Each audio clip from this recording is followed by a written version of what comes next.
Body shot. Ooh, that hurt, didn't it? When the adrenaline starts pumping and you know what you can do with this right hand, it's hard to not do that. Here are your hosts, Derick G and AJ.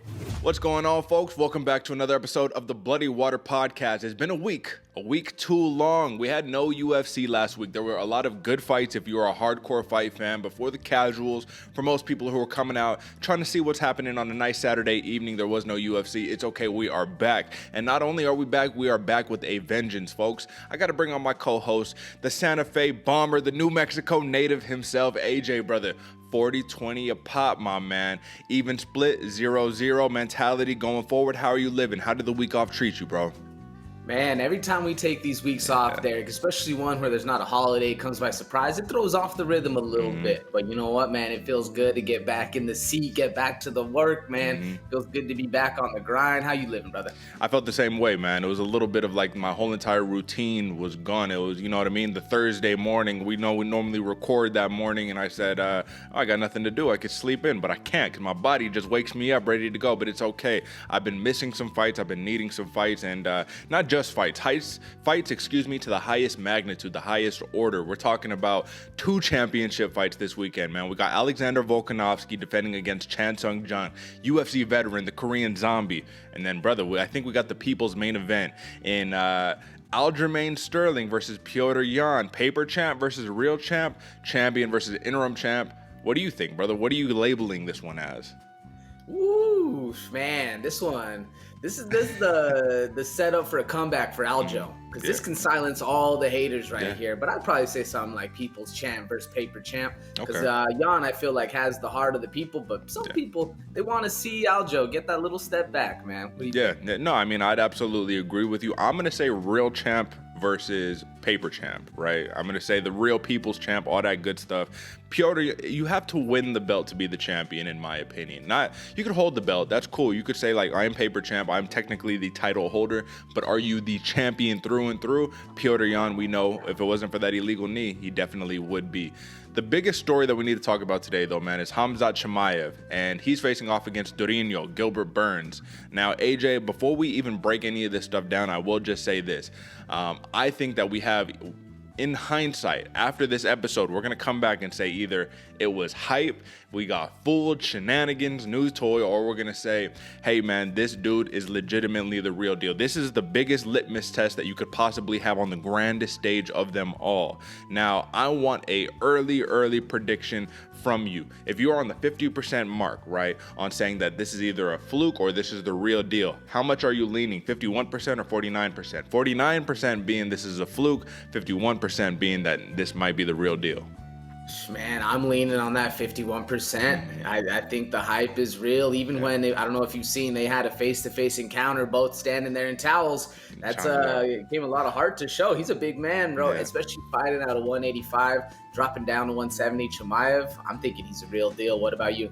Listen, brother, I'm going to be on that. I'm just going to stick on the 50% line until we break it down, brother. I'm sticking even keel right there because this is one of those bouts where even to this moment, I've already dropped my pick. I already know on paper who I'm going to pick, but that could change before we actually break it down. It's that crucial of a bout. Either way, folks, a lot of fun fights on deck. Once again, we missed you. We're back at it. We love having you, and I will say, do the thing that we always do. Drop a like, subscribe, all the fun stuff. Rate us 5 stars on Apple Podcasts, 5 stars on Spotify, or just head over to the YouTube channel, click subscribe, and share it with your friends, share it with your family. You know we all got the homies that say, hey man, the big pay-per-view's coming up, throw me 5 fights, you know what I mean, give me your picks real quick, I just want to go and get my money. That's totally cool. So if you want that, folks, we might be implementing something a little bit in the near future to satisfy you. If not, stick around, because not only do you want the picks, you want to know why we're going with these picks. Sometimes, AJ, is it not true, we go with contrarian picks, right? We might say like, hey, I'm gonna pick this person,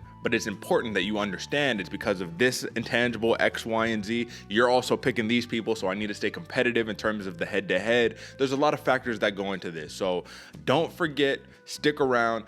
Understand why you are betting what you are betting, because that is the mark of a wise man. Don't just go throwing picks out there, but if you do, that's okay, man. We all like to throw a little money every now and then. AJ, where can the people find us? All the good stuff, man. When you searching on the interwebs, you hitting up to Google to find us, man? You going straight to it? What are you thinking? Man, I go straight to it. I'm a YouTube fiend over here, bro. So I just go straight to the YouTube page. I always see that one pop up right away. But what's nice about it, Derick, is we're global, bro. You can find us anywhere. BloodyWaterPodcast.com is the hub. But man, check us out: Twitter, YouTube, Instagram. I don't think we're on Facebook. We ain't that old, but still, at the same point, you can find us anywhere. Just Google it up. You know where to go. And my man, he disrespected us a little bit for the Facebook card. We are on Facebook, brother. So, hey, man, if you got Facebook, Bloody Water Podcast, all the fun stuff, man. Without any further ado, let's no longer mince words and let's jump straight into a poster review, brother. So, let me pull it up, my man. This is UFC 273. And what do you see right here? You got the split faces. You got the teal. You got the purple to blue blending through. You got Volkanovski looking very just like, all right, take my pick. Hurry up. Let's get up out of here. Everyone looking stoic. You got belts. That's the thing that makes this poster pop a little bit. You got belts, but aside from that, this is not the most impressive poster that I have seen in the world, AJ. In terms of the last 10 posters, this is very low on my docket personally. However, I mean, listen, tell the people what you're seeing. You might like it better than me. What is your score? And let the people know how you're rating this one. Yeah, Derick, it's not the highest ranking poster at all, but I'm glad you finally said the colors for me so I don't screw them up right here in front of everybody. But no, I like this one. I don't like the design necessarily. I like this one because the color kind of reminds you of like a jungle vibe, you know, it's kind of a South American vibe, which I don't know where they came from this because this fight's coming out of Florida. But I do also like the fact that they have the belts on. It kind of looks like a little bit of armor. So I'll give him that. I'll give him that. I'm going about a 5 on this one. Like I said, Not the most impressive, but I do like the vibe they're putting out right here, especially with a split face. I do like Volkanovski's eyes staring through the paint right there. That does look cool. But a 5 nonetheless. What are you giving it, Derick? 4, brother. 4. I don't have much to say on this. This is one of those where it's just like, come on, for a title fight of one of the highest magnitudes, of the highest orders, when you have some ridiculously fun fights on this card, and this is what you manage to provide. Okay, we'll take it, but we're going to keep it short and sweet, just like that. So, all right, folks, that is your poster review. If you do not see the poster and you're simply listening, well, definitely go take a look if that's what you're into. But if you're, I'm recommending you don't even need to see that. It's not very important. Now, AJ, you did mention that this fight is taking place in Florida, not just Florida. Jacksonville, Florida is where this fight is taking place. Now, before... or I guess I should say the card instead of the fight. But either way, now before we jump into the sleepers and all of that good stuff, man, I wanted your opinion on the fans, right? Now, the fans have definitely played an impact in terms of how these fights are playing out. A lot of people are saying when there's no fans, you have to find a way to draw on that adrenaline that you get when the fans are screaming your name. Whether they're doing the woo or the boos or whatever the case may be, there is something there. There's fan interaction, fan engagement. And Florida fans are a little bit different, brother. I don't remember if that one pay-per-view with Rose Namajunas versus Weili Zhang, the second fight where Rose won the title back, I don't remember if that was in Florida, but I have a feeling that it might have been, and those fans were spectacular. And whether it was or not is not necessarily the point. My question to you is, how large, especially in these title fights, do you think that the fans are going to play a role in? Now, the Korean Zombie is a man who has fought all main rounds. I think this is like his 9th main round, or all main events, excuse me. This is his 9th main event fight in a row. Volkanovski, this man's like 3rd title defense, so we're going 3 versus 9 either way. The fans are going to play a factor, man. What do you think about it? I think the fans play a huge factor, Derick. Mm-hmm. Well, I was listening to one of the Embedded. I don't remember if it was the Embedded or what production it was, but Aljo was talking about the first fight. He walks out, and it's like walking out into a street fight. It's just you and your homies walking down this cold, silent hallway, going out. There's no crowd. There's no one cheering. It's just your music playing. You're in your head. It's old school, man. Just like a street fight. You and your homies walking up to fight the other homies. So he felt a different kind of way now. Crowd's going to be going crazy. It's a performance. Imagine the way I thought about it. Imagine you're walking out. It's the biggest moment of your life. You go out there and it's just you and crickets. It's a kind of a daunting thing. Now these fighters, they get to walk up. They go biggest fight of their life. They walk up and the crowd's cheering. Everyone's going crazy. You hear the ooh. You hear the Ric Flairs coming out. I think that provides that little bit of extra, man. And I think it's going to make a huge difference going into the fight. Just maybe not right off the jump, but it gives people that little bit of extra energy throughout the fight. And I definitely know that helped out Aljo. We'll see if it'll help out Volkanovski or Chan Sung Jung in the fights as well. But I do think the crowd's going to make a huge difference coming forward. Well, I'll tell you that when I was at UFC 266, Volkanovski versus Ortega, man, the fans were as loud as I have ever heard in any like single event setting, man. Football game, it doesn't matter, man. The fans were going crazy, especially when Ortega had Volkanovski in that mounted guillotine, and everyone thought it was over. Everyone thought Ortega just won the fight. So I think it will definitely play an impact, man. But the biggest caveat we have here is that Aljamain Sterling, he is probably the only American champion right now on the current UFC roster. Champion, right? But do you think that he's going to get the boos, or do you think that he's going to get the cheers? Is he going to be at an away game in his home country against Petr Yan? What do you think? Man, now that's the kind of prop bets I like to hear there. That's a hard one, man, because especially with Petr Yan being Russian and all the extra stuff going on outside of the cage, I still think Aljo is going to get booed. I still think so, just because the diehard fans are ruthless, man, and you take a belt that way, some people don't respect it, but I think he's going to get booed. And in a weird way, Aljo has somehow like embraced the heel more than Petr Yan has. Like, he's gone full heel. He's gone full, this is my belt. He walks in on the embedded rule book for dummies and the whole nine. Listen, that's neither here nor there, folks. Fans are going to play a big role. You already know what time it is. Now let's get into some sleepers. Sound good? Let's get it. Let's do it, brother. It's time for some fight night. If you ain't paying attention, you're gonna sleep on me and I'm gonna wake you up. Okay, folks. Love to hear the golden voice of Bobby King Green announce that we got some sleepers on deck for you. And my man AJ has actually a really good one to open up the card, believe it or not. So we got Julio Arce, 17-5 in his career versus the UFC debutant in Daniel Santos, a.k.a., what is it, Daniel Willie Cat? Is that his nickname, something like Willie that? Cat. This is a man who has 3 finishes in his last 5 outings, and listen, this is as tough of a UFC debut as one can get. This is similar to when Darian Weeks, who was also on this card, fought Brian Barberena in his UFC debut. It's like, all right, brother, they throw you to the wolves immediately. Now, AJ, you picked the sleeper, so let the people know, man, what is enticing about this fight to you? Derick, the more and more we continue to do these things, the more and more it solidifies that the lighter weight classes are the better fighters, man. I mean, I know the heavyweights got the power, and we're starting to see a little bit of speed and a little bit of head movement, a little bit of shoulder popping coming at them. But, man, the more you go down the weight classes, they get faster, they get crisper, their techniques get better, their mentality changes. I think the smaller weight class, not the young, the smaller weight classes are starting to be the pinnacle of the sport, man. And I think these fighters are the epitome of that, man. Julio Arce is an absolute dog.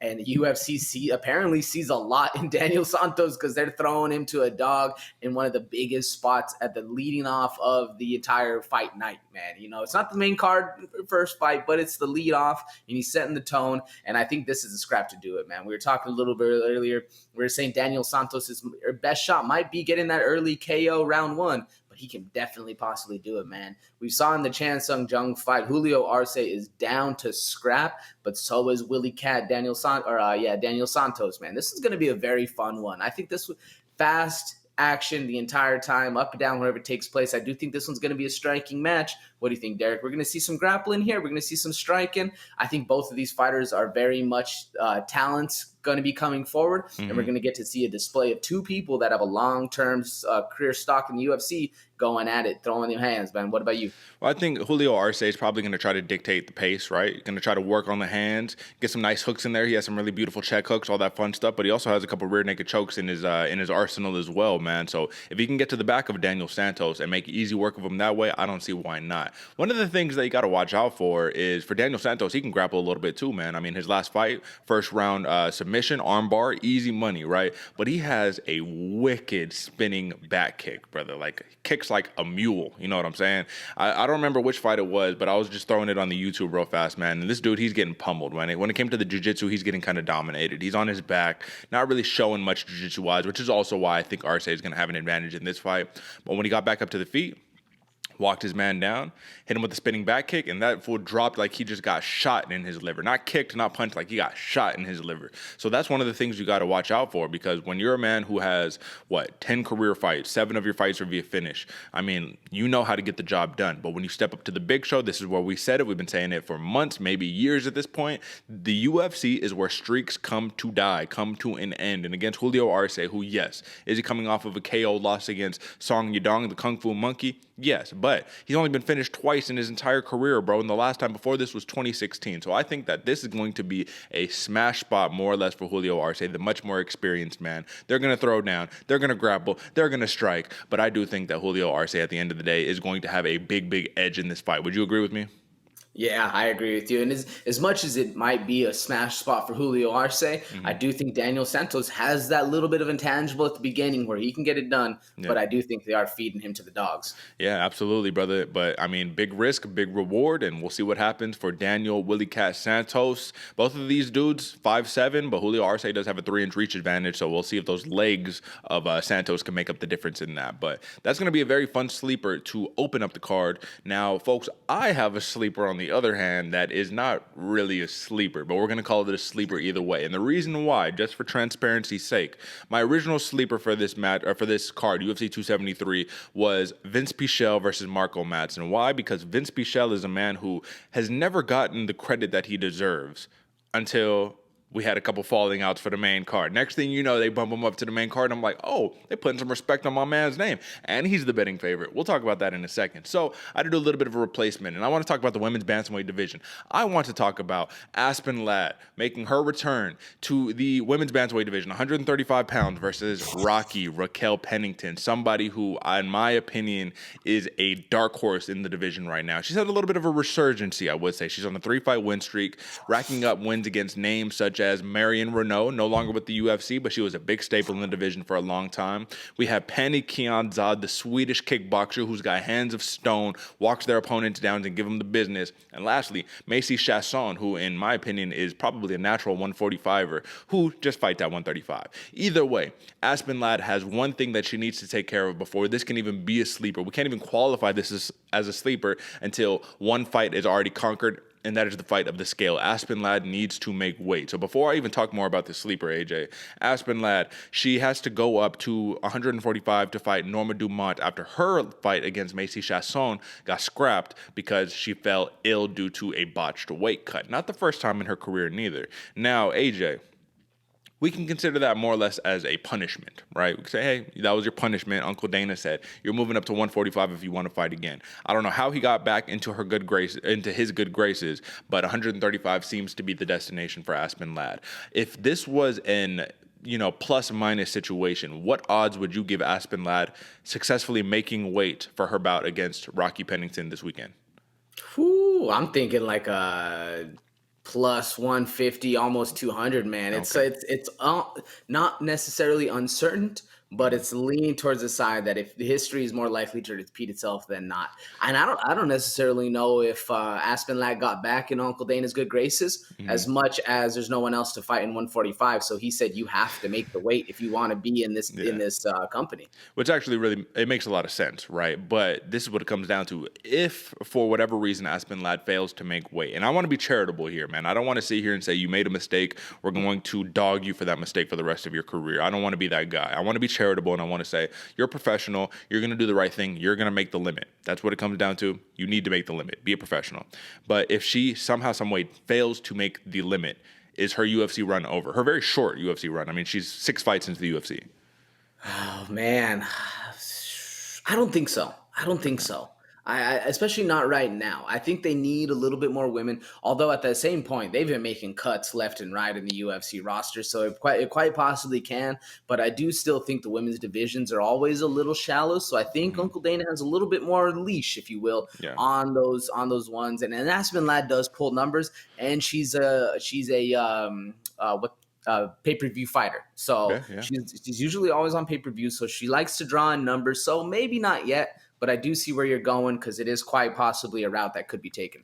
Okay, well, understood. So we will leave that for a different time. Obviously, Friday, we will definitely see if she made weight or not. But either way, folks, the big thing that I want to harp on for this sleeper is that Rocky Pennington, she notched her first stoppage win since 2015 in her last fight against Macy Chasson, second-round guillotine. So this is a decision fighter. This is somebody who knows how to control the fight, who knows how to use her intangibles, her veteranship to just win a fight on points, which is very important because you're not always going to get a stoppage. But prior to that, like I said, she had won 6 decisions in a row before getting that stoppage win. She's given up 4 takedowns in her last 5 fights, and that's going to be the big caveat because for Aspen Ladd, her game plan is get you onto the ground and pound for the finish. She's very ferocious in that way.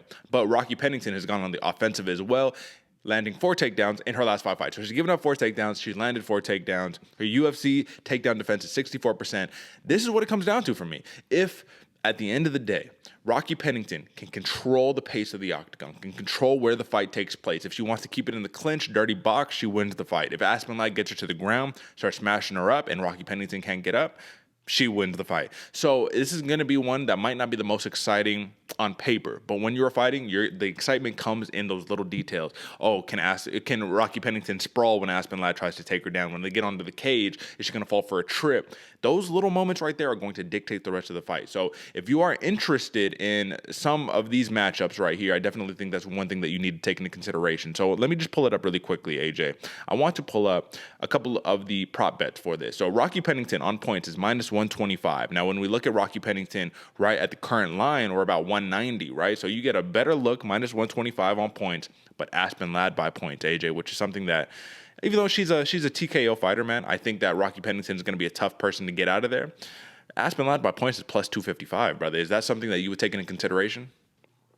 I do, especially because Raquel Pennington is a very time-tested fighter. Going to be very hard to finish. And Aspen Ladd, as much as she is a finisher, if she makes weight, she's going to be a little drained. So I see some actual value there, especially in that plus money comeback. I think it's a good one to look at. Keep an eye on it for sure. What do you think? Well, I definitely think so as well. I just think it's going to be tough to finish Rocky Pennington, so that's why I like that if Aspen Ladd were to get the upset on this one, because if her last fight didn't happen, I think Aspen Ladd would be the favorite in this fight. I mean, Aspen Ladd was very highly touted. What it comes down to is that if you pick Rocky Pennington to win by points, like I said, -125. Aspen Ladd is +255. Aspen Ladd by KO or TKO is +750, brother. So I'm just going to leave that for that. Those are our sleepers, folks. That +750 KO, man, if you're really reaching, I think that's something to take into consideration. Just throw $5 on it and see where it takes you. $5 you don't care about. Either way, those are the sleepers. We got a lot of fun fights that we need to break down. So before we jump into our actual, main card stuff, I do want to say one last time, if you haven't done it already, just click subscribe. We appreciate you, folks. You know what time it is. But I know what you came here for. You didn't come here to hear advertisements. You didn't come here to hear only sleepers. You came here to talk about Volkanovski versus TKZ. You came to talk about Chimaev, all the fun stuff. So we're going to get to it right now without any further ado. Let's jump into the main card, brother. Here's to another main card breakdown, courtesy of your hosts, Derick G and AJ. All right, sometimes, folks, the buttons don't hit when we want them, but it's okay because we there. Now, let's get it, AJ. Listen, the great one, Alexander Volkanovski. This is a man who, it feels like he's been the champion forever. Like, it feels like the Max Holloway era has been done, long gone, for quite some time. But at the end of the day, this is a man who has 2 title defenses, AJ, which is kind of a weird thing to say because he walks around like a chiseled veteran. He is a chiseled veteran. The man is on a 20-fight win streak. He's lost 1 fight in his entire career, but he's fighting a very dangerous short-notice opponent. Now, he was supposed to fight Max Holloway in this match. This is supposed to be Volkanovski versus Holloway 3. We're going to put this trilogy to bed. We're going to put this matchup to bed. However, Holloway had an injury, and then he could come back and fight, and then things got weird, and they're like, no, fuck all that.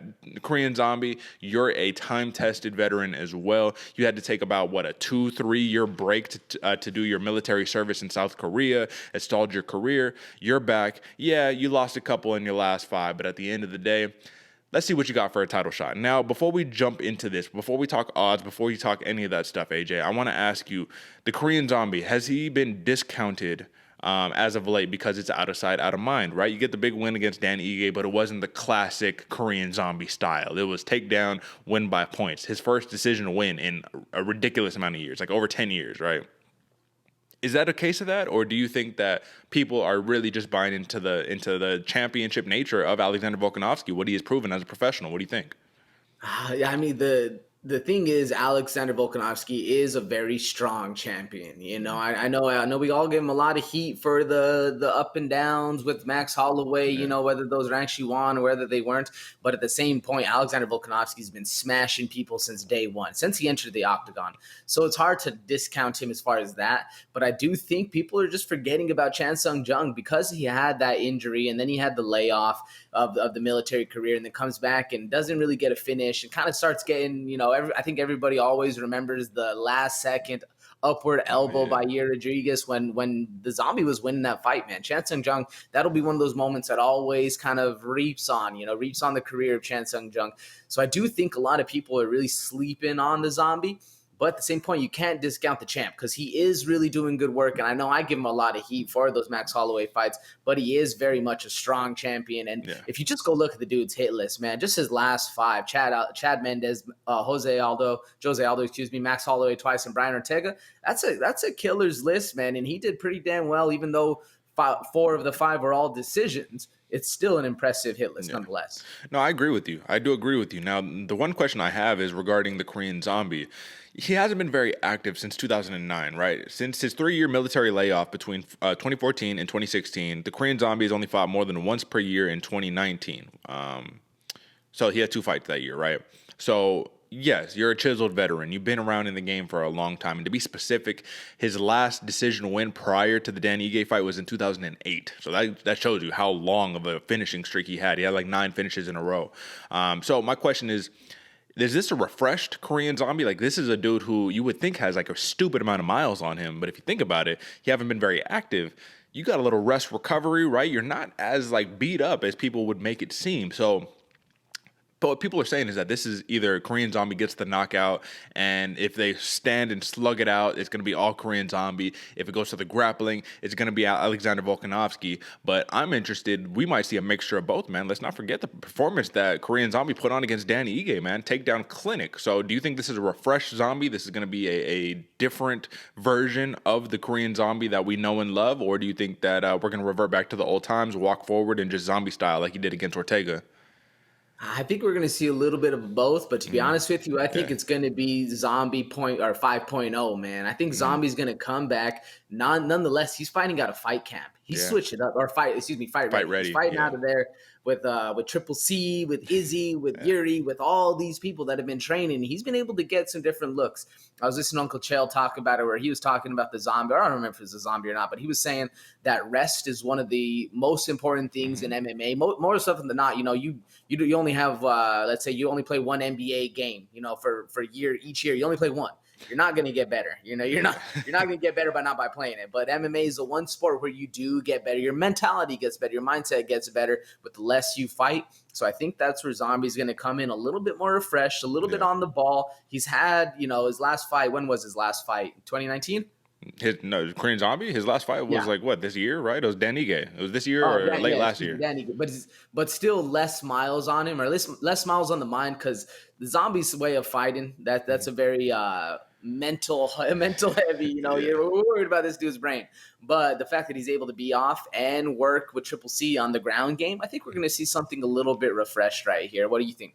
I agree with the sentiment, but I also think that Alexander Volkanovski is no easy outing because he is a tactician in the highest sense, right? When I say that, think about being able to outpoint Max Holloway twice in a row, right? Even when Max Holloway knows all your tricks. Yes, some people say was the second one, did Holloway win it, But I'll tell you, Alexander Volkanovski had a knack in both of the fights of doing one thing very specifically, and that's saying, I'm going to rack up my strikes, head, body, legs, to where at the end of the day, you're not going to be able to doubt me because I am going to be that volume fighter. I am going to hit you more than you are going to hit me. I'm going to take you down more than you're going to take me down. I'm going to control you when it counts. You might have a couple good shots. You might get me on the back foot from time to time, but I'm going to dictate where the fight goes. So I think that while the Korean Zombie can come up as this refreshed man, I think that our nature and our instincts ultimately take over in a fight. And we might see round 1, a very patient Korean Zombie. Rounds 2, patient. Rounds 3, 4, 5, when it really counts, we might start seeing Zombie style, walk forward, let's get it. Now, AJ, when it comes down to the takedowns, how many takedown attempts is it going to take before Alexander Volkanovski notches one down where he can control the Korean Zombie on the ground?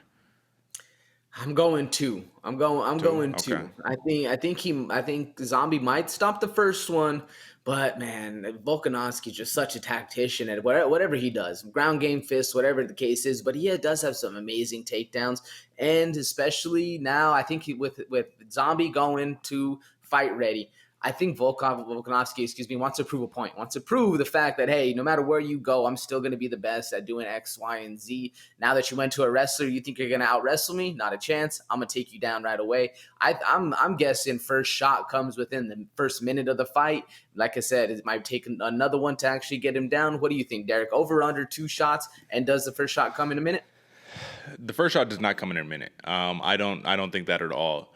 I think, yeah, I'll go 2. I'll say it's going to take 2, so I'll take the under, right? Does that count as the under? 2.5 maybe, right? You know what I'm saying? Either way, I think it'll take 2 before he's able to land one. So I guess the third one. So I guess I'll take it back. I don't know how we're doing this damn spread, but either way, 3. On the third one, I think it finally goes down because Chan Sung Jung, on Henry Cejudo, Olympic. Did you know he had an Olympic gold medal in wrestling? I don't know if you knew that one, AJ. Either way, you're training under the tutelage of that guy, man. You know he's going to get you ready for the shots. You're not going to be a sitting duck when it comes down to the grappling. So yeah, I think so. But this is the big key here, AJ. How does this fight won, right? Like I said, people are saying if Korean Zombie, if they stand and slug TKZ, he wins the fight. My question, why would Volkanovski, in what world does he say, let me just stand and slug with this dude? Like, he's like, I want to defend my championship. He's very tactile in that way. Or, he just has good tact, right?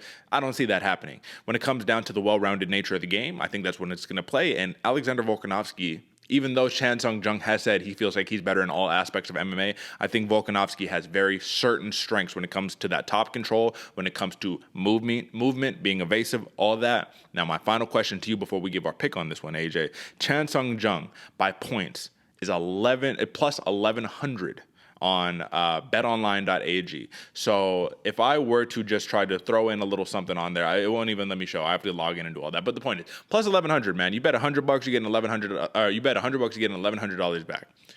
Is this a possibility? Or are we so far gone that we're just buying into the hype saying he can only win by knockout? This is a dude who's been doing it for a long time. What do you think? It's hard because I don't think he has the style to be winning point fights. You know what I'm saying? Even like you said, no matter what, no matter how much training you do, your instincts take over, adrenaline takes over, and you start doing kind of what you like in a fight, man. And then Zombie, he is a walk forward, take 5 to land a big one and knock you out. Now, I think that's probably his best way of winning. I was going to ask you, my big question to you is what kind of, how much stock do you put into this, the saying or the thought breakdown that Chan Sung Jung, he might lose every single round, but he could possibly win the fight, and then by that, I mean, he might get beat up every single round, rounds 1, rounds 2, rounds 3, just getting pummeled, just getting walked down. Even if he's doing the walking down, just getting pummeled on, beat up, but he's able to land that one big shot. Because I think that's the only way that he's going to be able to actually beat Volkanovski is separate him from consciousness. Because we saw it in the Ortega fight. If this dude's still able to conceptualize and breathe and think, he's going to be able to get out. He's going to be able to squirm out. He's going to be able to keep his mindset right. But if you just land one on him where you absolutely separate him from consciousness, that's the only way of beating Volkanovski. What do you think? Because I do think Volkanovski is the better fighter. But Chan Sung Jung, he has that X factor where he can come in and something might happen. What do you think? Brother, I will just say it simple as plain as this. Anything can happen in a fist fight. Anything can happen in a fist fight. Anyone can have a puncher's chance, but does the puncher's chance always win? No. How often do they win? If you had to put it on a percentage basis, it's probably a very minuscule percentage when it comes down to it, right? I think that the better fighter is going to win this fight. It's 5 rounds after all. Yes, if Volkanovski gets caught, he gets caught, but this man has indomitable will, and we've seen that on display in these couple of different title defenses. I don't want to hype him up too much, but he is 10-0 in the UFC. Like I said, he's on a 20-fight win streak. What more is there to be said on this? I think Volkanovski gets the job done, and I think he gets the job done via unanimous decision, 5 rounds. Volkanovski, by points, is going to cash in at minus 150. So, AJ, I don't know if you know this, but the odds that we have up currently, minus 490 with the plus 370 comeback, those are the opening odds. The actual live odds right now, it's a little closer to minus 700 for Volk, plus 500 for the Korean Zombie. So, at that minus 150, right, if I were to put in $20, I'm going to get back 220 on Alexander Volkanovski. I think that's an easy bet. I think that's like the easiest bet that you can make right now. Who is your pick? Why? How's it getting done? Yeah, I'm with you too. I think Volkanovski's the better fighter just everywhere it could possibly go. Unless we see that X Factor land for the bomb from the Korean Zombie, I think that's the only route. I'm going Volkanovski by decision. I think it's a smart money, especially like you said, man, $20 gets you 220. It ain't the worst comeback, especially for the champ that's already holding the gold. Exactly. So, folks, the over and under is 4.5 rounds. We're both taking the over on that one, and that is our long spiel for the main event. Now, I think we can move on to the next title bout, AJ. This is the rematch. Aljamain Sterling versus Petr Yan, champion versus interim champion, paper champion versus real champion, however you want to call it. The bantamweight title is going to be unified come Saturday night. Now, Aljamain Sterling is a man who comes out with some vengeance, right? He is the human backpack. We saw him do it against Corey Sandhagen. He's got some good offensive repertoire, good spinning attacks, good head kicks, lots of cardio, training under the Matt Serra, Ray Longo fight team out there in the East Coast. But Petr Yan, man, this is a dude who I think he spent a big portion of his camp in Phuket for Tiger Muay Thai, you know what I mean? Doing his thing, preparing. In the first fight, AJ, was there any point where Aljamain Sterling was winning the fight? Yeah, I think in the first round, man, first 3.5, 4 minutes, he was looking good, man. He had the rhythm, he had the flow, but then once that gas tank started dropping, we saw Petr Yan, and that's Petr Yan's style, man. Keep the hands up, bob and weave, let the other guy work, don't really get hurt too much, and then start putting him on his butt. Start getting them with the trips, start putting him down, starting to start playing those mind games. I like Petr Yan a lot for that, but I do think Aljo doesn't get enough credit for what he was doing in the beginning of that fight. In that first round, a lot of people had that first round scored to him. I don't know if I did or not. I don't we'll get into that later. But I do think there was ever a moment that he was winning that fight. It was early off, and it was fast, and it was when he had the rhythm. But once he lost that rhythm, it was a little rough of a go. What do you think? So, well, I mean, shoot, listen, man. I think Aljo, you can come out to a hot start. You could be winning 3 minutes of the first round. You could be winning all 5 minutes of the first round. That's cool, but there's 5 rounds to the fight. And we saw as soon as that gas tank started to deplete a little bit, like it went, that was it, right? Petr Yan took over. And Petr Yan is the rare case of a fighter who we've seen time and time again get better each and every round. Like, he gets better every single round. You might start off slow. That's okay. The Korean Zombie, he's a slow starter too, right? But you kind of get better round after round after round. What does Aljamain Sterling need to do different to have a different outcome in this fight? Because that is really my question. I'm looking back at this. I'm like, how is this going to be any different from the first fight? Aljamain Sterling is a little more conservative in the first round. So instead of winning one round, you lose the first round and then lose the rest of the rounds. Like, clearly, I do think Petr Yan, and I'm not even trying to hate here because I'm a big fan of Aljamain Sterling. Before he got the championship put around his waist or his shoulder, I think everybody was a huge fan of this dude. But when it came down to watching the actual fight, even though Petr Yan has the reach disadvantage by 4 inches, even though Petr Yan technically, I mean, he's going to be more of just a straight boxer, got some good trips, got good head kicks, all that good stuff. But Aljamain Sterling is a more flashy striker, submission-based striker. Petr Yan just seemed to me to be the better mixed martial artist on that night. What does Sterling have to do different to have a different outcome, AJ? Man, it's a hard question because I feel like Petr Yan, one of his best things is his mentality. Once he sees what's going on, he makes those reads, he makes those adjustments, and he's able to get better with the fight, like you're saying. But if Aljamain Sterling wants to win the fight, I think he needs to be fighting at range, distance, using his kicks, using his length, staying away, and make this a point fight. Don't get caught up in the drama, being the bully or whatever. Don't let Petr Yan kind of start playing those mental games with him. Yeah. Literally, Stephen Thompson approach, snap front kicks, bounce in and out, get out of there. Okay, and that's going to be an interesting approach. We'll see if he can actually stick to that for the course of 5 rounds. But for Aljamain Sterling as well, man, one of his biggest assets is his cardio, his pace.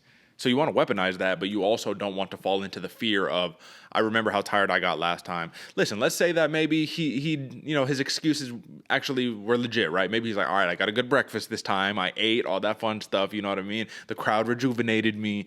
If all that happens and he's able to go, I think that he needs to be able to weaponize the cardio because he needs to do something. Maybe take an approach that Corey Sandhagen had taken in the first 4 rounds of his 5-round fight against Petr Yan because it came down to that last round and Yan just kind of edged it out. But Sandhagen had a lot of success early on. Do you think, because you mentioned it, that the emotions are going to play a big factor in this? Because I think, honestly, Petr Yan I think the pressure is more on Sterling than it is on Yan. Like, everyone's expecting Yan to win, I feel like, but at the end of the day, for Sterling, he's like, this is my chance to vindicate myself, to prove to everybody that I'm the real deal, that I'm going to smoke this cheater Yan or whatever. And Petr Yan is like, well, I'm just going to go get my belt back. It's not a big deal. What do you think? No, I agree with you. That's the same question I had. How will Aljo handle the pressure, both of Yan, because Yan's going to be putting the pressure on the entire time, but also of the moment, man. I think there's a lot of stuff going on. There's a lot of games already being played, obviously, from both sides right here. But I know Yan he's going to be in there, man. He's maybe not necessarily talking, because I'm pretty sure he doesn't speak that much English. Excuse me, that horrible sentence. I'm pretty sure his English isn't the best, kind of like mine, but either way, I do know that they're going to be good. The mental games will be playing back and forth, man. Will Aljo handle that? It's hard to see. It's hard to see, man, because we saw him that the highest highs and the lowest lows get crushed, and we saw his ride back to becoming a heel. I think he's a very emotional fighter, and in that sense, it's not the best outcome for him because Yan is so cold and so just a glaring force, man. He's gonna always be in your face. He's not gonna break mentally. He's gonna be walking you down. It's a very, very hard uphill battle for Aljo. I don't know if he handles the pressure well, man. I think that gas tank might get depleted pretty quick, especially because you're riding high on those emotions. Yeah, no, I'm with you there. And maybe cold isn't the right word, but maybe detached, right? He's just so detached. He's just in that moment. It's like the Terminator, man. It's like dude's a robot or something like that. Either way, let's not forget that Aljamain Sterling, he's 8-2 in his last 10. He only has 2 finishes in those 10 fights, though. Something interesting, both by submission. Now, for Petr Yan, his 10-fight win streak got snapped when he lost to Aljamain Sterling, right? But 5 of those 10s, I believe he finished 5 of those 10s opponents. And I just want to right off this hit list real fast, because a lot of people, they discount Petr Yan and say he hasn't fought anybody, right? He has wins over Corey Sandhagen, Jose Aldo, Uriah Faber, Rivera. Why am I blanking on homeboy's name? Jimmy Rivera. There we go. Jimmy Rivera, John Dodson, Douglas Silva de Andrade, and Magomedov, brother. That's not a bad hit list in any stretch of the imagination. So I think that people need to put a little bit of respect on his name. But when we look at Aljamain Sterling, you got what? Cody Stamen, got the knee bar on him. That was nasty. Jimmy Rivera as well. Pedro Munoz, Sandhagen, Yan. Both of these dudes, they got experience, man. 20-3 is the record of Sterling. 16-2 for Petr Yan. This is going to be a fun fight. Either way, man, and I just hope we put this rivalry to bed, and I hope there's not no after-fight skirmishes, Masvidal, Kobe Covington style. AJ, my last thing before we give our pick on this one is that Petr Yan, like I said, I think he's just the better mixed martial artist in this one, has better cage control, just gets better to win on points, which is basically the over and under is 4.5 on this one, and a lot of people think that the fight's going to go over. For Petr Yan to win on points, it is plus 125 currently on betonline.ag. Now, when we're looking at the actual line, even though these opening odds say plus 340, minus 440 in favor of Petr Yan, it's looking closer to plus 380, minus 500 in favor of Yan. So you either take the minus 500 money line, or you say, give me the plus 125 for Petr Yan on points. What would you take there? Oh, I take the money line. That minus 500 is looking a little bit better for me, man. Okay. I see him winning by points. Yeah. Do I think it's the more likely route? No. I think the KO is the more likely route if it's me, man. What do you think? All right. No, I mean, respect it. I'm going decision on this one, brother, because I think Aljamain Sterling, knock him all you want, cardio, finish. Like I didn't necessarily see him getting finished in his fight. I think he would have been able to survive all 5 of those rounds. Yeah, you're getting beat up and all that good stuff, man. But Aljamain Sterling doesn't really get finished like that, man. He's lost by knockout once, and that was Marlon Moraes just stiffed him with a head kick. This dude's got 23 fights, never been finished. Oh, he's been finished once, right? His 2 other losses are via decision. So unless an illegal knee gets, smacked up on him again, I don't see him, being detached from consciousness. So I'm going to give him the respect that I do believe he deserves. Once again, Aljamain Sterling is a phenomenal fighter. He has just embraced the heel, and against Petr Yan, this is just one of those rivalries where he's not the favorite, and it is what it is. I picked Petr Yan. I picked for him to win via unanimous decision against Aljamain Sterling. I do think there will be blood. I think people will get beat up, but I do think that this will end more or less cordially after the fight. At least I hope so. Maybe I'm being too much of an optimist. Either way, I'm picking the over. What are you picking? The under on that one? Yeah, I'm picking the under, Derick. I was kind of surprised it's 4.5. I think Yan's going to come out and prove a point. I think he's going to come out and put an absolute smash spot on it. And don't get me wrong, I think Aljo is an amazing fighter, and I do think he deserves a lot of respect in there. But this, to me, is a fighter who is playing the heel, who has adopted the heel, versus Petr Yan, who is the heel, who is the actual not necessarily a dirty fighter, but one who likes to toe the line a little bit. He's willing to push the boundaries. The only 2 fights he's ever lost were basically both by disqualification. The illegal knee, and then to Magomedov, where he headbutted the dude and lost a point.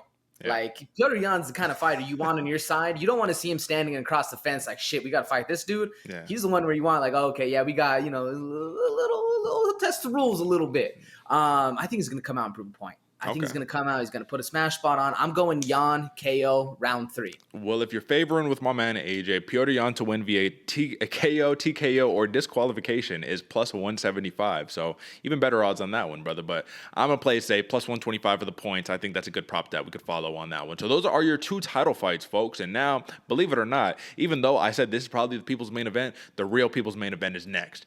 All right, brother. We got Darian Burns, Gilbert Burns at number 2 in the welterweight division against the man who everybody is talking about, Khamzat Chimaev, number 11. Brother, we don't have much to say on this one. The reason why is because we don't know much about Khamzat Chimaev. Even though we've seen the 10 fights, we've seen his 10-0 record, immaculate. We've seen Gilbert Burns, a very time-tested 20-4 MMA fighter, a dude who had just recently fought for the title, a dude who did something to Wonderboy Thompson that nobody else does, which is just ragdoll the man, keep him against the cage. But like you said, man, they met up, towel in towel. Khamzat was the bigger man. All they needed to do was drop the towels and break out a ruler, because at this point, man, this is what it feels like. Like, these dudes are just dick measuring all day long, trying to see who's going to be the bigger, better man. Gilbert Burns, let's not forget that this man used to fight at 155 pounds, so he's not a natural 170 pounder. Khamzat Chimaev, on the other hand, has fought between 170 and 185, kind of seamlessly through his career. Now, AJ, man, what do we have to say on this one? Gilbert Burns, is he being disrespected? This is my big question, because this is what I've been going back and forth with. For Gilbert Burns, right?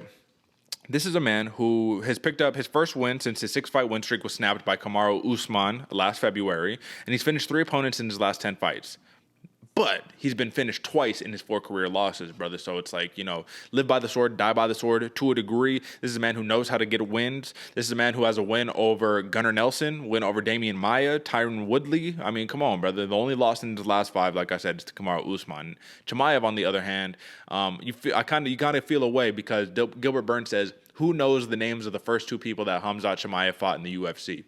And if you're us, obviously we know the names, right? You got John Phillips, you got Reese McKee. Reese McKee, not even in the UFC anymore. Big Cage Warriors dude, right? John Phillips, not a grappler. He's a striker. I mean, this is a dude who got the brakes beat off of him by Sean Strickland. Wasn't even close, you know what I mean? So, okay, fair, right? But then immediate step up in competition. GM3, Gerald Mearshart. You one-hitter quitter that man. Nobody does that to him, right? And then Li Jingliang. Basically, you treat him like he's your little brother. You pick him up, take him across the cage, and choke him out. It is what it was. Does Gilbert Burns in this fight have a better chance on the ground or on the feet, brother? Because it's question marks all day for Chimaev. We still don't know. What do you think? Still don't know, man. That's a good one right there, man. I think, because you have the wrestling, the Swedish style wrestling, the top advantage from Khamzat Chimaev coming in. He was number 3 in Sweden, in wrestling. So he can get things done. But then you have the ground game of Gilbert Burns. Yeah. But what's the odds of Gilbert Burns submitting Chimaev from the bottom? Probably very, very low. I'm sure they don't have that prop bet up for specifically from the bottom. Not from the bottom, brother. But Gilbert Burns via submission is plus 1,300 for the jiu-jitsu black belt, for the man who has submitted 8 people in his career. That's most of his finishes, is submission. So 13 plus 1,300 if you're willing to take a submission win by Gilbert Burns. So there you go. It's wild. That's a huge margin. But he does have a better chance of submitting Khamzat if he's on top. If Gilbert Burns can work something where he hit bumps, gets on top, then we're going to see something a little different. Then we'll be interested to see how Khamzat actually does when he's the guy on the bottom. Yeah. I don't necessarily think that's going to happen. I think Gilbert Burns, man, and Khamzat's hands are good though. Yeah. I think he'll probably fare better on the hands and feet than he will on the ground. But that's a almost a reach, man. It's almost a reach right there. What do you think? Which one does he fare better at? I think, brother, his best shot is probably going to be the ground. And the reason why is, let's not forget, against Kamaru Usman, he got dropped with a jab, right? A jab of Kamaru Usman. That was the kind of the thing that put him down, 3rd round, you know what I'm saying? Now, for Khamzat Chimaev, the other thing that you got to take into consideration, he has a 4-inch reach advantage, 75 inches to 71. And he is the bigger man, 6'2 to 5'10". So he's just naturally the bigger, larger, stronger man, long arms, strong arms. His shots are incredible. It's interesting, man, because in his last fight against Li Jingliang, you saw He came up, squared up with him, and he kind of feinted like he was going to throw like a right, just a straight right down the pipe. And on that feint, converted it to that double and got him down. But it was seamless. It was so lightning fast. You know Gilbert Burns is going to be ready for that. You know he's going to be ready for the ground game. You know he's probably been drilling a bunch of that. But if this were a fight where Khamzat says, I'm not going to do my conventional style, I'm just going to come out, I'm going to strike with you a little bit, question mark. We don't know, brother. It's easy to say that we do, but we don't. 7 of Khamzat's 10 wins are via first round finish. I mean, 6 knockouts, 4 submissions. His only loss, or actually he has no losses. Yeah, he has no losses. That's it. There's nothing, brother. He just smash style all day. Once again, let's take this in consideration. Gilbert Burns. He's fought some of the best between 2 different divisions, right? 170 pounds is clearly his new home.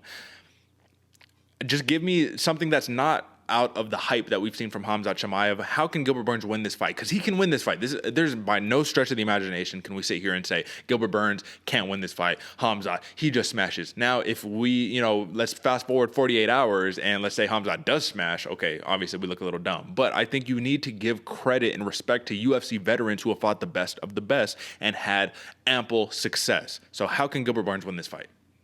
I think he has to survive the deep water right at the beginning, survive that first onslaught, because Khamzat is a round 1 fighter, man. He's going to come out hot. He's going to come out heavy. He's going to start very, very fast. And if Gilbert Burns is able to withstand that first flurry and kind of get Khamzat a little tired, maybe stuff a couple takedown attempts, hit him with a couple uppercuts as he comes in, kind of get Khamzat thinking like, oh shit, maybe the step up is real deal right here. Because we're going 11 to number 2. That's a massive jump he took. And sure, Khamzat was trying to fight Leon Edwards the entire time, but still a massive jump. So if Gilbert Burns can kind of lean on that veteranship, that veteran mentality, the indomitable will, it's questionable if he can or not. But if he can, it'll be something that Khamzat hasn't seen. If he can get past that second, that third takedown, that fourth one where he's kind of really start to sprawl, and then you get Khamzat thinking like, damn, am I, this is a little harder than I thought, a little harder than expected.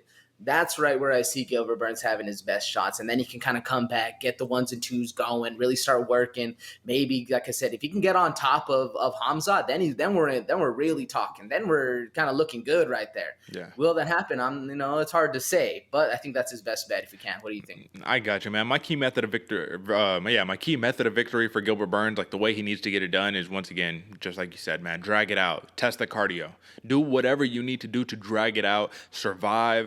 Let each round starts up on the feet, man. So you know what I mean? It's not like you're going to be on the ground forever. If you can drag it to the 3rd round, then we're finally all get to see, okay, what is Chimaev able to do once the main attacks don't work? And I'm confident that Gilbert Burns is going to be able to make it tough. Do I think that it's going to go all 3 rounds?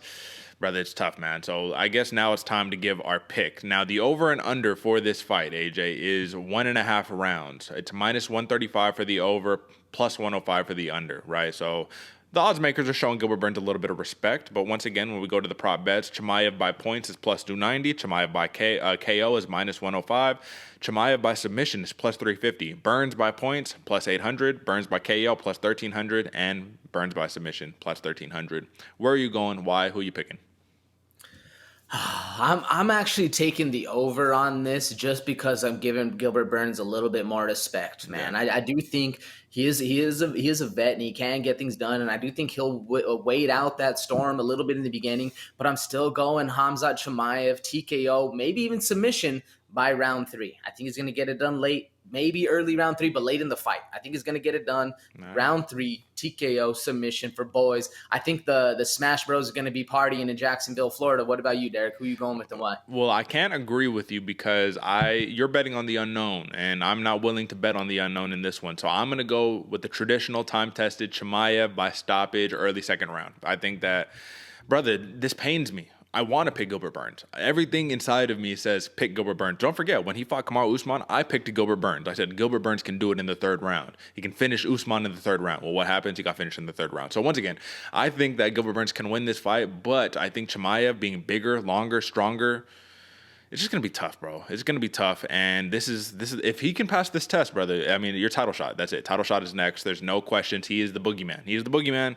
I'm going Chimaev, you're going Chimaev, you're going over, I am going under, early second round. So with that being said, we could move on from all the big fights, and now we can just hit these last couple ones, hit some prelim Pourover, and get this thing moving. AJ, Mackenzie Dern versus Tecia Torres is the next bout on the docket. This is a strawweight contest. Mackenzie Dern is number 5 in the division. Number 7 is Tecia Torres. Even though Torres is the more experienced fighter, she's probably arguably the better fighter because Mackenzie Dern is a jiu-jitsu specialist who's working on her striking. Tecia Torres is a mixed martial artist through and through. Minus 120 now is the current line for Mackenzie Dern. She's the favorite with the plus 100 comeback, but at opening odds, it was plus 120 Dern, minus 140 Tecia Torres. My question to you on this one, AJ, is if this fight does not manage to hit the ground, if Tecia Torres can have a modicum of success that Marina Rodriguez had against Mackenzie Dern, or if she gets taken down, can get back up to the feet, is it going to be a long night for Mackenzie Dern, or do you think Dern's striking has improved to the point to be able to match Torres in some way, somehow? Match Torres? I don't think so, brother. I don't think so. Tecia Torres is one of my favorite female fighters, man. She's got hands. She's got speed. She's quick. She has great head movement. Will she be able to match it? I don't think so. But I do think Mackenzie Dern's hands have gotten better. And one of the things I'm hoping she kind of depends on or kind of leans on for this fight is the fact that she's going to be the stronger fighter. Press Tecia Torres up against a cage, maybe work those hands a little bit, but go to where you're best at. You know, we don't want to see a striking contest. Well, we do want to see a striking contest, but if you're Mackenzie Dern's team, you don't want to see a stand-up battle the entire time. You want to see some stuff moving and grooving and then get to the hips, get that takedown, and really start working Tecia Torres because the tiny tornado is the real deal with those hands and feet, man. And if she can get going and she can get that rhythm started and keep Dern away at range, it's going to be a very, very long night, even if Mackenzie Dern's hands have improved, because it's such a skill gap, man. I mean, don't get me wrong. Mackenzie Dern is an amazing fighter, but when you come in with lackluster hands, it's hard to bridge that gap because Tecia Torres has been doing it since day one. So it's a pretty big gap. Do you feel what I'm saying, or what do you think? No, I absolutely feel what you're saying. I think people have discounted Tecia Torres for a long time. I mean, I remember even in the last fight, right? I picked for the rematch Angela Hill to defeat Tecia Torres. And Tecia Torres just made easy work of Angela Hill. Like, it was nobody's business, man. And we can't forget that Tecia Torres, 4 of her 5 career losses are to fighters who have either held a UFC title at one point in their career, right? That's crazy. All 5 of them. So Marina Rodriguez is the one loss, I believe. Marina Rodriguez is the one loss to a fighter who has not held a title in their career. The other ones, Weili Zhang, Joanna Jędrzejczyk, Jessica Andrade, and Rose Namajunas. If those are your losses and they're all champions, so she fought them before they were champions, but they all became champions at one point in their career, it goes to show that you are arguably a top 5 fighter. Like, legit. Like, I'm not talking about rankings or anything like that. I'm saying legitimately you are like a top 5 fighter in the world. Yeah, if you can't get past the title, okay, whatever. But you know that those are the only people who could beat you, or the people who do ascend to the title, right? So it's the same. It's the equivalent of someone being like, you know, oh, my team lost for football. My team lost in the playoffs, but the team that beat them won the Super Bowl. So it goes to show it's not like you're a slouch by any stretch of the imagination. Tecia Torres also has an anti-submission ground game, man. Her ground and pound to a degree. I think she can get caught up because, believe it or not, Angela Hill, and I think she wasn't as worried because Angela Hill's a striker, right? Angela Hill came out and threw some jiu-jitsu on Tecia Torres in her last fight, man. She took the back. She got quarter mount. I think she got 3/4 mount. She took the back, had some hooks in, had her in some spots, never in threat of a real submission. But Mackenzie Dern is one of those where she gets you in those spots, there might not be any coming back. So that's my worry. For Mackenzie Dern, when I pull it up, Mackenzie Dern by submission is plus 175. So people think that, or the odds makers, I should say, think that this is a legitimate possibility. Now, if you had to guess right now, AJ, without taking any looks, how many times has Tecia Torres been submitted in her career, if you had to guess? 3. 0. Never. Has she ever been knocked out? Never. She's never been finished in her MMA career, brother. And I just named off the hit list of her losses. Those aren't just the wins. Those are the losses, right? Now, her last 5 haven't been too hot, right? You have Brianna Fortinho. You have Sam Hughes, right? I mean, the only stoppage that Tecia Torres has gotten of recent date is Sam Hughes. So, I mean, she's, UFC kind of newcomer, right? She's a very good prospect, but that's not what we're looking for. Now, for Mackenzie Dern, Nina Nunez, first-round armbar. Randa Marcos, first-round armbar. Hannah Cyphers, first-round knee bar. You know what I'm saying? Like, she has a lot of first-round finishes. If I'm looking at it correctly, Dern has won 7 7 of her 11 wins via submission. And let me see. I thought I had it. Basically, she has a lot of first-round submissions. And when I was looking it up, like the majority of her submissions are in the first round. Now, for Mackenzie Dern, in her 2 career losses, let's not forget who she has lost to, right? Marina Rodriguez, and the other person was when she had come back. Who was it? I actually don't have it in front of me. AJ, do you know? Let's pull it up real fast. No. I only have the Marina Rodriguez. Let me just pull it up real fast just so I can see, because this is important. It looks like her only other loss, you remember that, Amanda Hebos, right? So Amanda Hebos and Marina Rodriguez. Those are your only losses in your MMA career. And it's not like she hasn't fought anybody, right? She fought Amanda Cooper, like I said, Cyphers, Marcos, Jandaroba, Nunez, all that fun stuff, man. So, I mean, I think that Mackenzie Dern has a submission chance in this one, but if this fight stays on the feet, this is Tecia Torres all day, man. She has the speed advantage. Clearly, she's bouncy. She has a lot better movement, better sprawls, better cage control. And Mackenzie Dern, we did see it in the Marina Rodriguez fight. When she starts throwing, man, she gets a little wild. And if you get wild against Tecia Torres, she's going to pick you apart all day. Now, when it comes to the reach, Tecia Torres has a very short reach, man. 60.5 inches versus 63 inches for Dern. Do you think that's going to play a factor in this fight? Because she has to close the distance. I'm sorry to interrupt you. She has to close the distance. And my fear is she closes the distance, Mackenzie Dern wraps her up, submits. What do you think? It's exactly that. And I think that's going to be, as much as Tecia Torres has the speed, quite possibly the power. We'll see. I think one of her biggest detriments is that she's short, man. She's like 5'1". What is she? She's 5'1", yeah. Yeah, 5'1". And having to close the distance, use your speed to get on the inside, it just gives Mackenzie Dern more options to grab you up. And I think that's exactly what's going to happen. We're not going to be able to see Tecia Torres maintain the distance from the outside. She's going to have to get on the inside, get herself in a little bit of a danger spot to be able to do her best work. And in order to do her best work, it's also playing into Mackenzie Dern's hands, man. I think this is one of those matchup styles where we're going to see favored Dern a lot more. Yeah, I agree with you. But at the end of the day, man, I think Tecia Torres, like I said, better mixed martial artist. I think that she'll be able to make way of some of those submission threats. Let's be honest. She hasn't fought a submission specialist like Mackenzie Dern. She hasn't. She's fought a lot of really good mixed martial artists, but not quite Mackenzie Dern. Even Rose Namajunas, great submission artist, but not Mackenzie Dern. Tecia Torres to win by points is plus 135. So instead of taking that minus 400 or where she's at right now at plus 100 in the live line, throw $25 on the plus 135 line, and you're making back about $33.75. So I like that for Tecia Torres. I'm going to pick Tecia Torres, and I'm going to do it in her conventional methodology. She only has 2 career finishes in her 13 wins, right? 11 decisions. I think she gets it done by decision against Mackenzie Dern. Who do you got? How? Why? Man, I'm going with Dern, man. I'm rocking with the submission. And I do think Tecia Torres is the more well-rounded fighter, but that doesn't always mean that well-rounded fighter wins in MMA. I'm going with the specialist. I'm going Dern. I'm going submission early, man. I'm going submission round 1. Okay, so you're taking the under on that. And once again, folks, if you are betting with AJ on this one, Mackenzie Dern to win by submission is plus 175. So even though she is currently a minus 120 favorite at that plus 175, let's take a look at what we got. Let's say you wanted to throw $20 on that one. It looks like you're set to make $35 back in return. So you get that, $55 on the night, easy money, right? It could be. I hope not, because I'm picking Torres. Either way, I want to see a fun fight. That's what it's about. Now, lastly, AJ, let's round this thing out with a quick preview of Vinc Pichel, the man who was often underrated, never discounted, but often underrated, against Marco Madsen, the Olympian, man. So you have a dude who has incredible wrestling, who didn't use it a lot in his last fight against Clay Guida. He actually had to do a lot of stand-up on that one, but you don't want to stand up against Vinc Pichel. You don't want to grapple against Vinc Pichel. Vinc Pichel is a man who I finally feel, once again, like he's getting some respect, man, because I was surprised to see that he was the favorite. Not because I don't think he should be the favorite, but because I think people would think, oh, Mark Madsen, he's the wrestler. He's just going to wrestle him, and that's going to be it. I mean, brother, easier said than done when you're fighting Vinc Pichel. Now, Pichel is on a 3-fight win streak. His last loss is to Gregor Gillespie, right? Second-round arm triangle. So he can be submitted. He can be taken down, and Gregor Gillespie is one of the best to do it.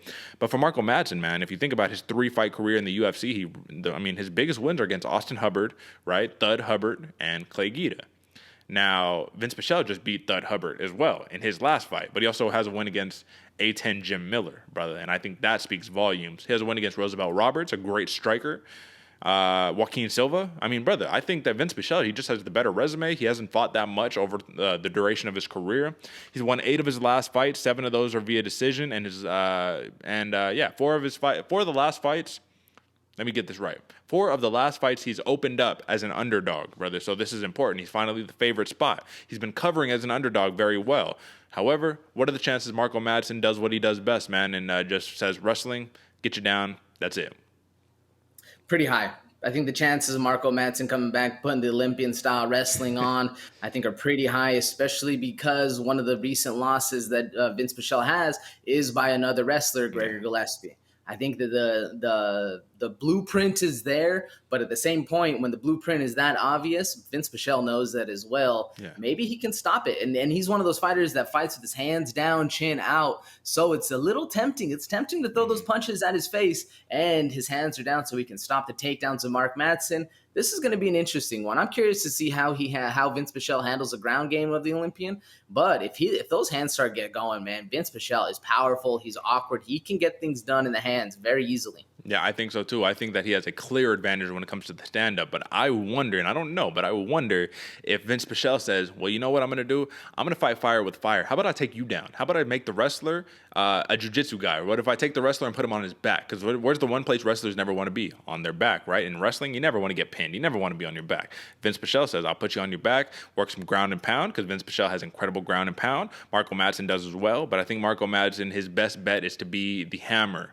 I don't know how well of a nail he is, because there's been times where he starts becoming the nail and it starts to look a little rough. Vinc Pichel, he could be both. He could be the hammer, he could be the nail. It doesn't matter. I like Vinc Pichel in this fight. I think that this is going to be a interesting, high-paced, high-volume fight. I think that we're going to see a lot of back-and-forth sprawls, get-ups, mat returns, all the fun stuff. But at the end of the day, I'm going to put my faith in Vinc Pichel. He is currently a minus 135 favorite, plus 115 comeback for Marco Madsen.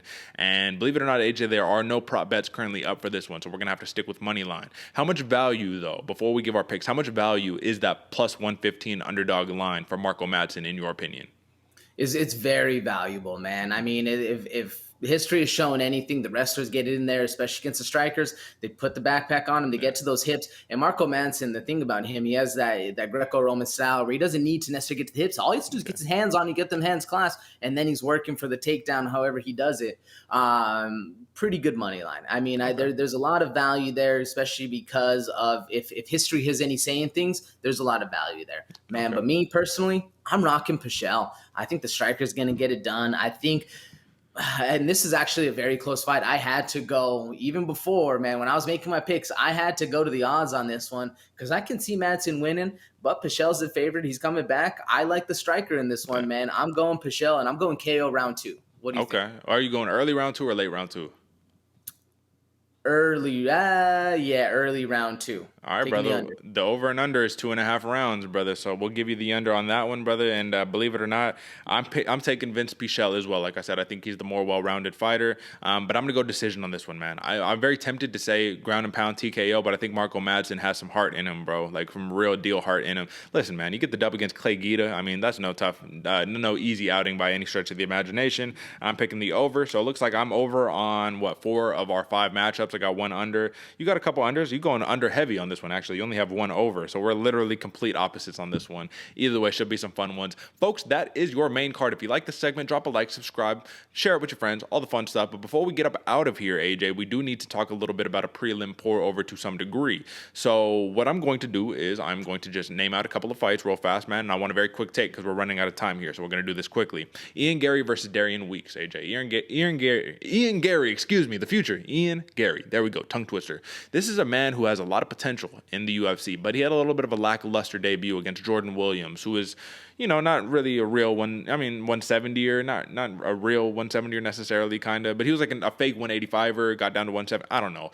Jordan Williams is a very talented prospect, but it was one of those fights where Ian Garry just looked not good until he landed that counter shot for the knockout, got him out of there. But when you look at his knockouts, he's not the traditional, I'm going to get you to the ground and pound, TKO you. He has some real knockouts, brother. But a lot of these dudes, it's on Cage Warriors competition, all that. Darian Weeks is a man who I think is going to surprise a lot of people. His UFC debut was against Brian Barberena. Like I said, bro, he was cracking Barberena too, man. Had great takedown, took him down 1,000,000 times, cracked him, but Barberena was the better man at the end of the night. Who do you like in this fight, man? How fun of a fight is this for a featured prelim? Very fun, man. Yeah. When I saw this one come as a future prelim, this is going to be a very entertaining fight, especially because Ian Garry didn't have the most appeal in his last fight. It was a very lackluster performance. I agree with you there. I don't know, man. I kind of like Darian Winks to start, but Ian Garry's such a good fighter too, and especially having to come back. Yeah, I'm sticking with Winks. I'm sticking with Winks on this one. I think he'll get it done, but it's a very close fight. This is a coin toss for me. Who you going with? I'm with you, man. I'm leaning Darian Weeks here. Like I said, I think he's going to surprise some people. I think going from Brian Barberena to Ian Garry is going to be a big drop-off in competition. Not in a bad way, because Ian Garry is the future. He is a legit phenom, right? 8-0 undefeated, but Darian Weeks is a man who, like I said, man, I just think that the hands are nice.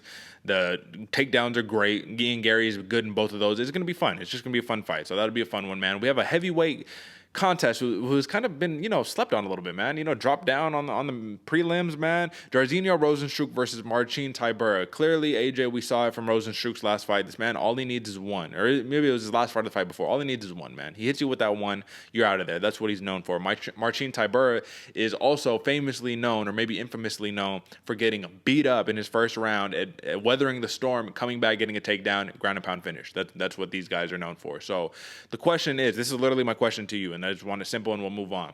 Jairzinho Rozenstruik, does he either get the one-punch KO, the early stoppage, or does Marcin Tybura weather the storm, take him down, and finish him himself? I'm rocking with Tybura on this one. I think it's going to be hard to be able to land that one. Tybura's got a match in on him. Yeah, I agree with you there. I'm going to say where, sometimes you can't walk through the rain without getting wet, right? Shout out Bisping for the quote. I know he stole that from somewhere. Either way, I'm gonna go Rozenstruik on this one, brother. I think that he's got the mojo back just a little bit, man. He got that KO in his last fight. I think that he's gonna drop Tybura. Tybura just takes a little bit too much damage for my liking, but like I said, he's been able to weather the storm through and through, time and time again. Rozenstruik, though, man, he's got that dangerous power. Mickey Gall versus Mike Mallet. AJ, this is going to be a fun fight. Mickey Gall, he's a UFC veteran, time-tested, made his whole entire career basically in the UFC. Mike Mallet, he's coming in there, good grappler, bro. Won his Dana White Contender Series matchup via like a 35-second guillotine. It was beautiful. He has some good striking, nice head kicks, all that fun stuff. Believe it or not, I think he's faster and slightly more technical than Mickey Gall on the feet, but when it comes down to jiu-jitsu, Mickey Gall is the last guy that you want to have a jiu-jitsu match with. Fun fight. Do you think the veteranship of Mickey Gall prevails, or do you think Mike Mallet has a chance to upset? No, I think Mickey Gall's got this one. Although Mallet, if there is an opportunity to get it done, this is it. But I'm going with Gall on this one. I think he's been growing, and Mickey Gall, it's hopefully finally time for him to do something good. Absolutely, man. I think Mike Mallet does have a shot to win this fight. Like I said, a little faster, a little more technical on the feet, but at the end of the day, Mickey Gall is a plus 135 underdog, or at least he was at open. So to me, that sounds like a live dog. I like Mickey Gall there. Alexei Oleinik versus Jared Vanderaa, brother. Does Vanderaa get him out of there early, or does Oleinik get the Ezekiel choke or get the first round submission? Man, I'm leaning towards Vanderaa, but I think Oleinik always has a shot, man. Always, brother. But the problem is once that first submission attempt doesn't work, he tends to kind of just be like, okay, I'm done. Start shelling up, right? Vanderaa, he's a heavy hitter too, bro. But the other thing we know is that for Alexei Oleinik, if he can get Vanderaa on the ground, if he can get the big man down with the trip, big, tall guys are real scary, right? Until you make them horizontal. Then they're not nearly as scary. So if Oleinik can get one takedown, I think it's going to be over, brother. I'm going to go Jared Vanderaa for the youth's sake, for the ability to say, like, I'm a big man, I'm going to keep this at distance and all that. But Oleinik is a scary prospect. It was a minus 110 pick'em at open. So, either one you got right there. Fluffy Hernandez. Anthony Hernandez is making his mat return since beating Rodolfo Vieira against Josh Fremd. This is a short notice matchup. Josh Fremd, this is a dude who has had his eyes on the UFC for quite some time. Fremd is a good submission artist. Dude's got a lot of submissions, good striking. So does Fluffy Hernandez. This is just going to be a fun fight, man. Are you leaning anyone on this one, or do you not know enough? I'm leaning Hernandez, but this one's a lot closer as well. I can see Fremd getting some things done, but Hernandez just a more well-known name. Yeah, more well-known name. I'm not going to go pick on this one or a lean or anything, man. I just think this is going to be a fun fight for grappling and stand-up. It's going to be very high-paced, very high action. All right, lastly, AJ, Tecia Rodriguez versus Kay Hansen. AJ, if Kay Hansen can't get the win here, man, her time in the UFC might be over. But Tecia Rodriguez is a style that is suited for Kay Hansen because Rodriguez wants to walk forward and smash. And when I say smash, it's not with the grappling. She wants to punch your face in, right? But the problem is when she's loading up on those big right hands, she's dropping that left hand. So you can see a nice hook right there for the counter, a good little straight right coming in. It doesn't matter either way. Kay Hansen needs a big win. My question to you don't even got to give me a pick, but this is more or less going to indicate how you're feeling. Does Kay Hansen get the job done or not? I think so. I think so. She needs to. This is literally it. She needs to. If she doesn't, it's gonna, like I said, if she doesn't get cut, man, I mean, I don't know how much more the UFC is going to be willing to tolerate. These levels of performance from Kay Hansen, who is a very highly touted prospect, bro. Coming into the UFC, she's very highly touted. I mean, look, she's 7-5 in her UFC career, but she's lost her last 2, right? So she came in at like 7-2, 7-3, something like that, or 6-2. I think she has picked up 1 win. Either way, folks, that is your prelim pour over. And with that being said, we can move on to the outro, folks. So hey, thank you for sticking with us as always. We appreciate it. You know what time it is. UFC 273 pay-per-view. Listen, you might be needing to hit your local sports bar, but if you're willing to shell out the $75 for this fight, this is not necessarily a bad card. This is not one where I can sit here and say, nah, it's not worth it, man. Especially because you got the Khamzat fight, you got the Petr Yan, Aljamain Sterling. I think the one, believe it or not, AJ, the least exciting fight, in my opinion, and this is going to pain me to say, is Volkanovski versus Korean Zombie, bro. And it's crazy. Like, how can we say that? Like, why do you think that is? Hype train? I don't know, man. It's wild, and I think it's probably because we're all expecting Max Holloway to be there fighting. Yeah. But I mean, you got Khamzat, so. Do you think it's because there's no heat? Like they're just so cordial with each other? Like there's no beef or nothing? Like do you think that's why? There's no media. There's no heat behind it. There's no. Yeah, I agree.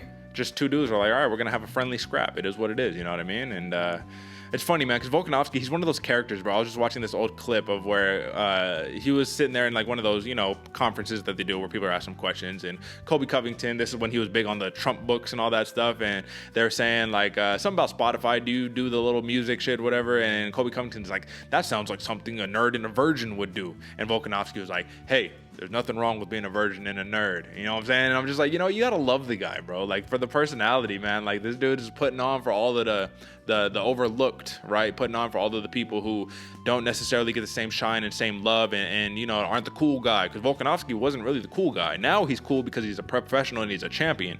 But before that, listen, man, you got to put on for the little guys too. Either way, this is going to be a fun fight, folks. Let us know who you are betting with. Maybe you like AJ's picks, maybe you like my picks, but let's not forget, we are both 40-20 a pop on the year. That means that it is 0-0. That means that the winner of this week is going to be ahead. Will we see a new leader or will we see the same old AJ been on top literally since day one? I had a rough start to the year, but like I said, it's 0-0. We're back at it. It's day one all over again. Let us know what you're thinking, folks. You could hit us up on Instagram at Bloody Water Podcast, on Twitter at Bloody Water Pod, but the most important thing is you go to the home, the hub, bloodywaterpodcast.com. Get some merch. Get the BWP hoodie. If you like my man AJ, get your martial arts t-shirt. You know what time it is. We got the hoodie. We got everything. We got everything that you need. So you don't even need to listen to me talk. You need to just head over right now. Go do it. Go head over. You know what time it is. All right, folks. AJ, you got any last words for the people? I think you said it best, Derick. Make sure you go hit the hub, get your merch on, but most importantly, share it with your friends. Hit us in the comments. Tell us how much money you winning, man. I love reading the comments, letting people know who their favorite fighter is, what bets they're going with. Let us know what you're thinking. Let us know if there's any improvements you want to see. Maybe you might get shouted out on the show. Who knows? But either way, this fight week is going to be a lot of fun. I'm super excited to be there. We'll be back next week breaking down the chaos that was. I'm excited for it. The chaos that was. You know what time it is. And folks, AJ said that you might get shouted out. You will get shouted out. So let us know. That's your little incentive. Maybe you want a little screen time. All right, folks, that's it for us. We will catch you on Monday for the post show. But until next time, folks, peace.